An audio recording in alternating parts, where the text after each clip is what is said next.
Ini mas, game Roblox katanya mendikasmen ini kan orang katanya ada unsur kekerasan dan mager. Nanti apakah akan berkomunikasi dengan Komdigi mas untuk ada Mas Bambang bisa ditanyakan langsung ke beliau. Tapi intinya begini, bukan masalah Robloxnya ya, tetapi kita perlu memahami sebagai sebuah bangsa bahwa ada unsur-unsur tertentu yang memang harus kita pikirkan betul supaya tidak mempengaruhi generasi muda kita ke depan, kan begitu.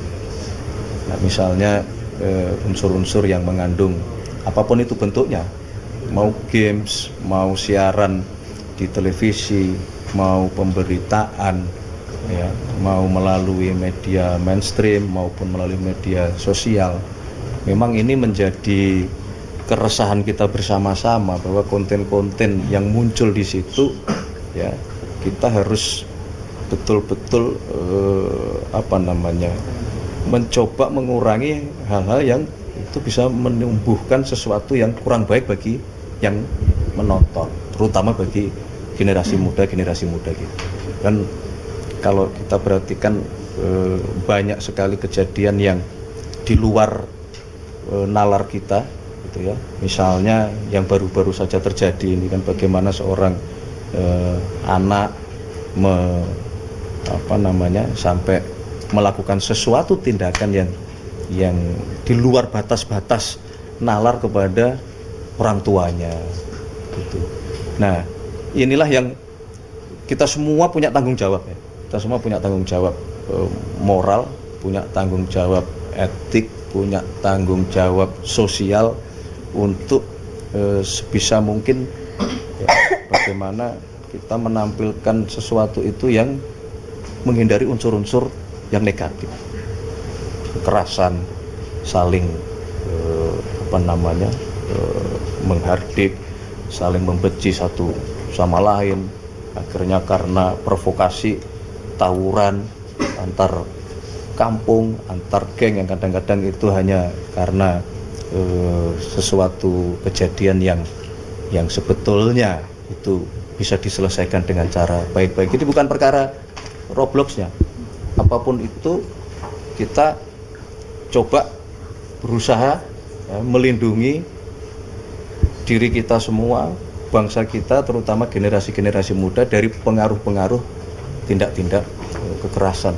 Tapi Mendikbud ini kan nyebutnya game Roblox ini katanya ada memicu kekerasan gitu. Betul ya. Tidak hanya game Roblox, apapun itu. Berarti nanti apakah akan dilakukan pemblokiran terhadap game tersebut atau gimana gitu Mas? Ya kalau memang kita merasa sudah melewati batas, ya, apa yang ditampilkan di situ mempengaruhi perilaku dari adik-adik kita, ya tidak menutup kemungkinan kita mau melindungi generasi kita, nggak ragu-ragu juga kita. Kalau memang itu mengandung unsur-unsur kekerasan, ya kita tutup, nggak ada masalah. Tapi sudah berkomunikasi dengan Komdigi? Sudah. Komdigi setiap hari melakukan evaluasi dari seluruh stasiun TV, kemudian di media sosial untuk melihat games, platform games, aplikasi-aplikasi itu untuk melihat sejauh mana konten tadi yang saya sebutkan itu mengandung unsur-unsur kekerasan, negatif, pembunuhan dan seterusnya, yang itu perilaku-perilaku yang jauh dari perilaku bangsa kita gitu, yang saling gotong royong, saling toleransi, kan begitu. Dan kita itu terus terang sangat rentan ya. Kita semua harus paham bahwa bangsa kita itu dibangun dari sekian ribu pulau, sekian ribu suku, beda agama, beda bahasa. Makanya selalu Bapak Presiden mengingatkan kepada kita semua untuk kita selalu mawas diri. Nah, sehingga apapun tadi bentuknya ya, yang bisa mempengaruhi atau memicu terjadinya saling ini antar satu sama lain, ini sebisa mungkin kita minimalisir. Mas Pras, soal tunjangan khusus untuk dokter spesialis di daerah tertinggi